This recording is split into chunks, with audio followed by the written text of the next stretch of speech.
মাৰ্ঘেৰিটাত দলং নিৰ্মাণত ব্যৱহৃত বনাঞ্চলৰ গছ শ হুলুং গছৰ পুলি দলং নিৰ্মাণত ব্যৱহাৰ যি সময়ত চৰকাৰে বৃক্ষৰোপণ তথা বনাঞ্চল সুৰক্ষা নামত কোটি কোটি টকা ব্যয় কৰিছে তেনে সময়তে মাৰ্ঘেৰিটাত দেখিবলৈ পোৱা গৈছে এক বিপৰীত ছবি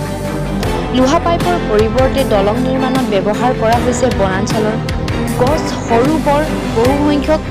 হুলুং গছ এই ঘটনা সংঘটিত হৈছে মাৰ্ঘেৰিটাৰ সমজিলাৰ অন্তৰ্গত বিছাগাঁৱত নিৰ্মিত পকী দলং নিৰ্মাণত বন বিভাগৰ নীতি নিয়ম উলংঘা কৰি ঠিকাদাৰে ব্যৱহাৰ কৰিছে শ হুলুং গছৰ পুলি তথা গছ অসম জাতীয়তাবাদী যুৱ পৰিষদ AAJYPৰ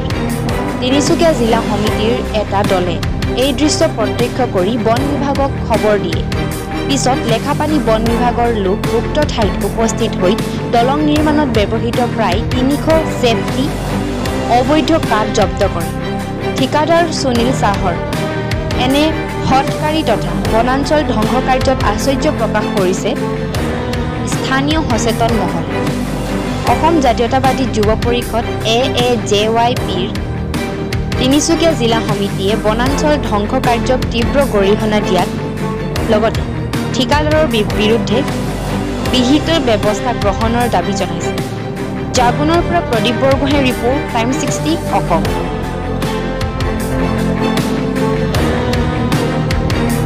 কাঠো দেখিবলৈ পাইছো আপোনালোকে এইখিনি চেজ কৰিছে নে